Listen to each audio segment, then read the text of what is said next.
ചിക്കനൊക്കെ കിട്ടുമ്പോൾ ഇതുപോലൊന്ന് ഉണ്ടാക്കി നോക്കണേ. കുറച്ച് എല്ലില്ലാത്ത ചിക്കൻ പീസ് ചെറുതാക്കി എടുത്തിട്ടുണ്ട്. കുറച്ച് മഞ്ഞൾപ്പൊടി ഇടാം, കുറച്ച് മുളക് പൊടി, കുറച്ച് ഗരം മസാല, കുറച്ച് കുരുമുളകും, ആവശ്യത്തിന് ഉപ്പ്. തൈര് ചേർത്തത് കൊണ്ട് വെള്ളം ചേർക്കേണ്ടി വരുന്നില്ല. കുഴച്ചെടുക്കാം.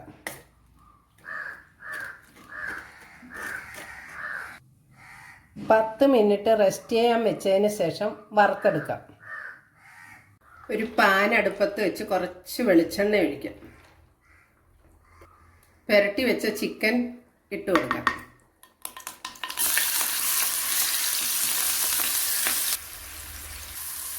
ഇതെല്ലാം ഒന്ന് തിരിച്ചിട്ട് മൂപ്പിക്കാം. വറുത്ത ചിക്കൻ തണുത്തതിന് ശേഷം ഒരു ജാറിലോട്ടിടാം. ജാറിലോട്ടിട്ട് ഒന്ന് ചതച്ചെടുക്കാം.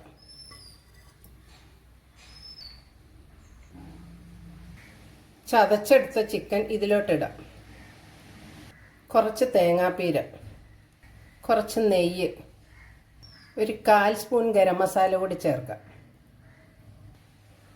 ഉപ്പ് ഓൾറെഡി ചിക്കന് ചേർത്ത് വറുത്തത് കൊണ്ട് രണ്ടാമത് ഉപ്പിൻ്റെ ആവശ്യം വരുന്നില്ല. ഇനി ഇതൊന്ന് മിക്സ് ചെയ്തെടുക്കാം. ഒരു ചപ്പാത്തി പരത്തിയെടുക്കാം.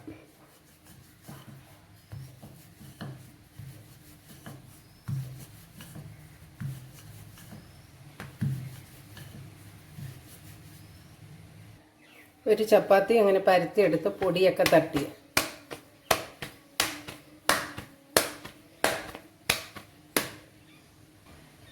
ഇനി നമുക്ക് ഈ ചതച്ച് വെച്ച ചിക്കൻ പൊടി ചേർത്ത് കൊടുക്കാം.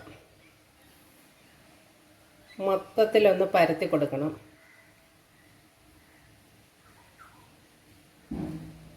ഫുള്ള് പരത്തി എടുക്കണം. ഫുള്ള് പരത്തി എടുത്തിട്ടുണ്ട്. ഇനി ഇത് ഒരു സൈഡ് പിടിച്ച് മടക്കിയെടുക്കാം.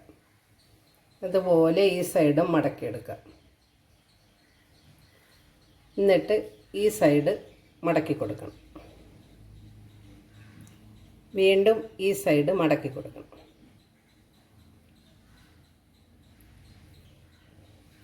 ഈ പരുവത്തിൽ മടക്കിയെടുക്കണം.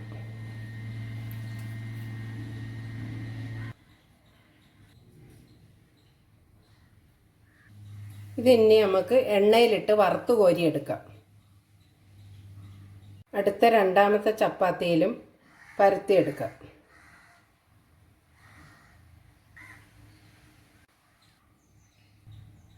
ഒരു ചീനിച്ചട്ടിയിൽ കുറച്ച് എണ്ണ ഒഴിച്ച് ചൂടാകുമ്പോൾ ഇത് വെച്ച് കൊടുക്കാം. ഒന്ന് തിരിച്ചിട്ട് അടുത്ത വശം മൂപ്പിക്കണം. കോരിയെടുക്കാം. ഇനി അടുത്തത് കൂടി വെച്ച് കൊടുക്കാം.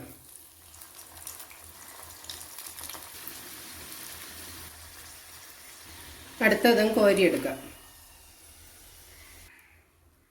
അടിപൊളി ഒരു ഐറ്റമാണ്. എല്ലാവരും ഒന്ന് ട്രൈ ചെയ്ത് ഫീഡ്ബാക്ക് അറിയിക്കണം. ലൈക്ക് സബ്സ്ക്രൈബ് ചെയ്യാൻ മറക്കണ്ട.